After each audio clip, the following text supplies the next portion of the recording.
할렐루야, 좋은 아침입니다. 오늘은 행복한 사람이라는 말씀으로 함께 마태복음 5장 3절의 말씀을 나누기로 원합니다. 오늘 본문의 말씀은 예수님께서 하나님의 나라에 대한 가르침을 말씀하셨던 산상수훈이라고 말하는 마태복음 5장, 그 중에서도 팔복, 그리고 그 중에서도 가장 먼저 선포하신 첫 번째 복에 관한 말씀입니다. 그런데 오늘 본문 말씀을 잘 이해하기 위해서는 우리가 선행적으로 먼저 기초를 다져야 할 신학적인 개념이 있습니다. 그것은 바로 복에 관한 개념이죠. 마태복음에 기록되어 있는 원어, 헬라어는 마카리오스라고 하는 단어입니다. 이 말은 복을 누리다라는 뜻인데 의미가 함축적으로 더 우리가 알고 있는 것보다 내포되어져 있는 의미를 가지고 있죠. 눈에 보이는 세상에서 누리는 행복, 그것은 당연한 거고요. 그리고 그 다음에 신의 영역을 체험하는 인간의 완벽한 완성에서 오는 행복함, 그것을 바로 복이다라고 말합니다. 이것을 가장 적절하게 표현한 것이 바로 이보다 더 좋을 수는 없다라는 말입니다.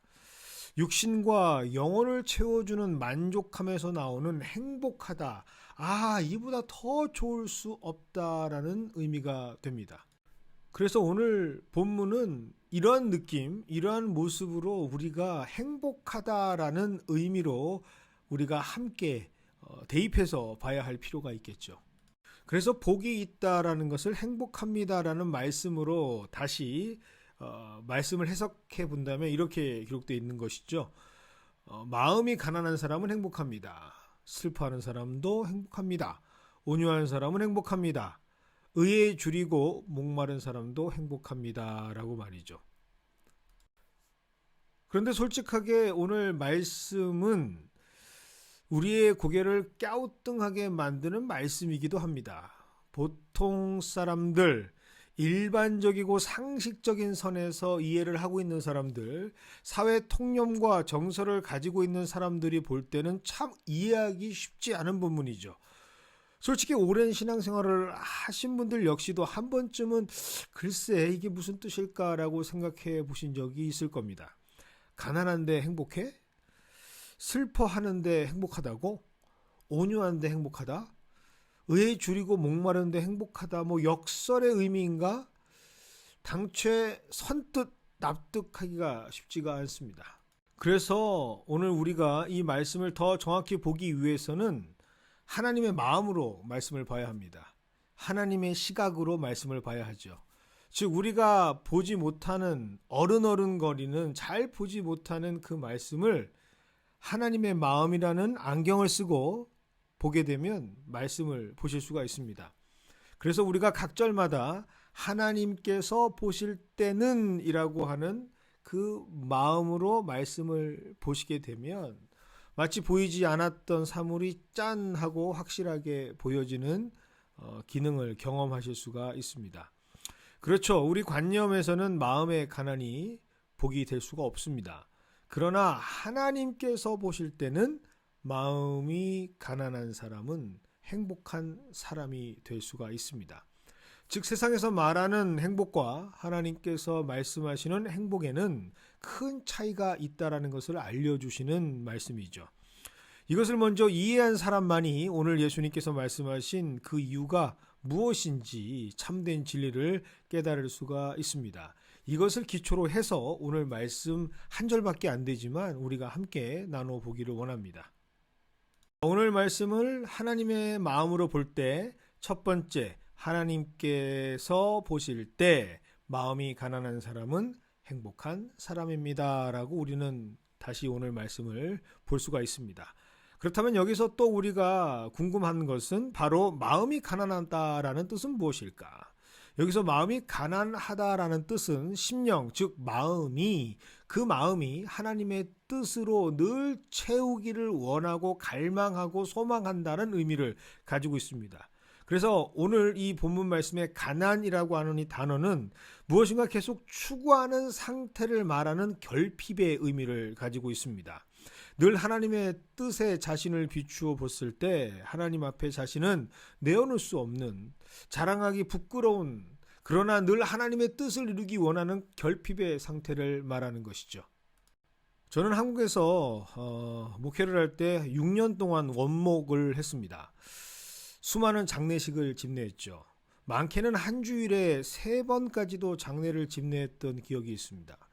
장례식은 여러모로 인간의 다양한 면면들을 드러내 보여주는 그러한 좋은 기회이기도 합니다.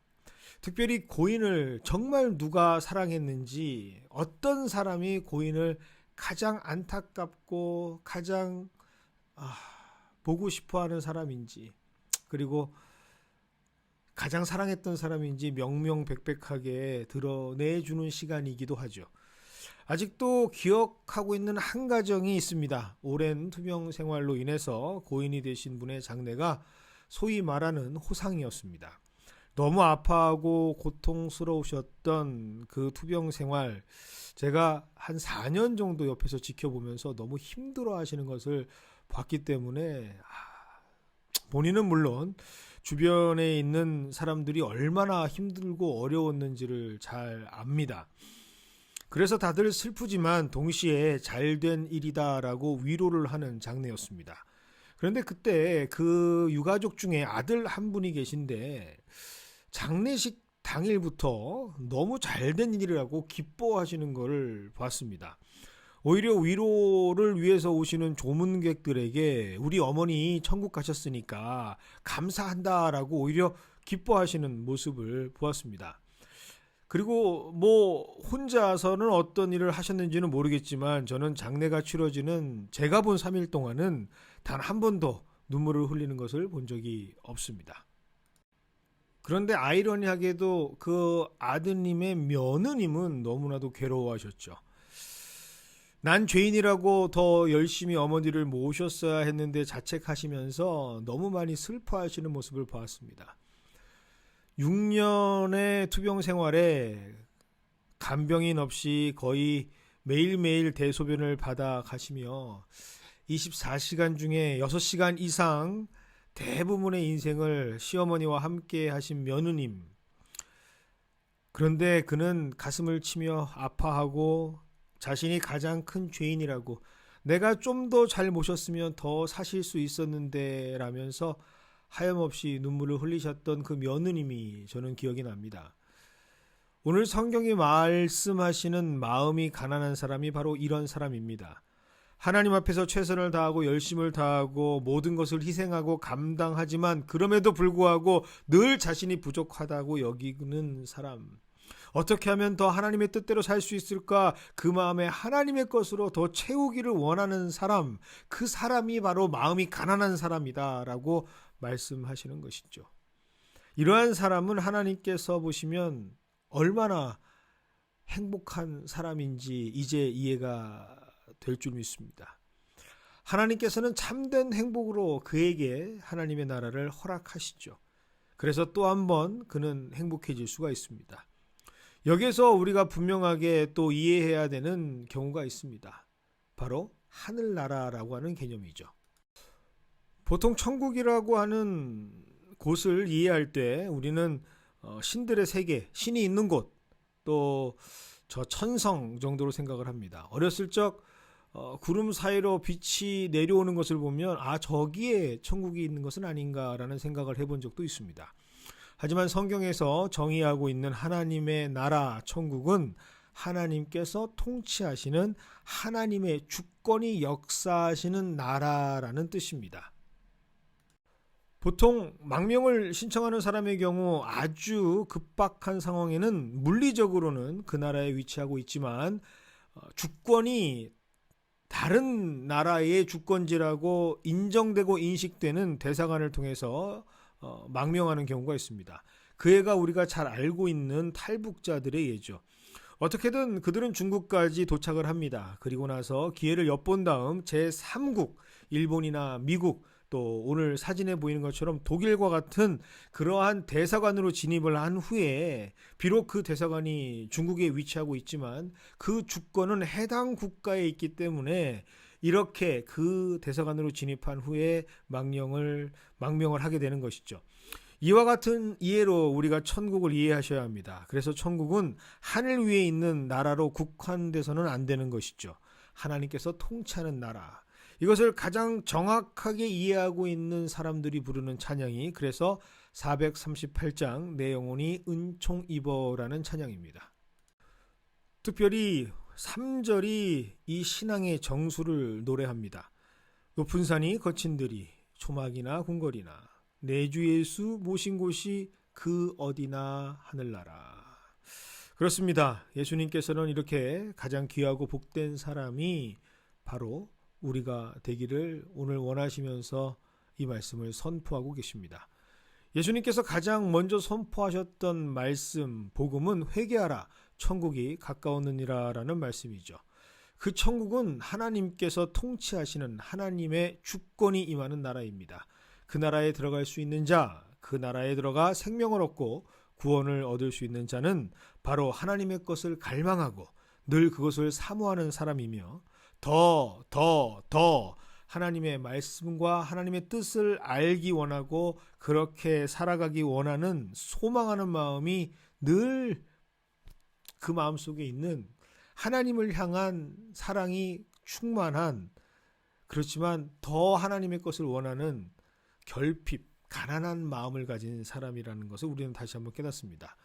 오늘 이 말씀을 함께 나누는 영상과 함께 보내드리는 찬송가 주 예수 크신 사랑이라는 찬양을 여러분 들으시면서 하나님께서 주시는 감동과 깨달음이 있기를 원합니다. 이 사순절 이렇게 마음이 가난한 자, 하나님의 뜻을 더욱더 바라는 자가 되어서 하나님께서 다스리시는 천국을 맛보는 축복이 우리 모두에게 이루어지기를 주님의 이름으로 소망합니다. 오늘은 우리 리더십들을 위해서 함께 기도하는 날입니다. 기도하겠습니다. 하나님 아버지 감사를 드립니다. 하나님께서 3월의 첫날 우리가 행복한 사람, 하나님의 복받을 사람으로 하나님은 우리에게 축복의 말씀을 주시니 감사를 드립니다. 특별히 이 말씀이 우리 연합장로교회 리더십들에게 온전하게 선포되어지고 이루어지는 말씀이 될 수 있도록 주님께서 인도하여 주시옵소서. 하나님께서 세우신 귀한 말씀을 전하는 자들, 또 우리 목회자들을 통하여 하나님의 말씀이 1.1핵도 땅에 떨어지지 않도록 하나님 말씀이 온전히 전해질 수 있도록 주님께서 그의 입술을 주장하여 주시옵시고 그의 중심을 붙들어 주시옵소서.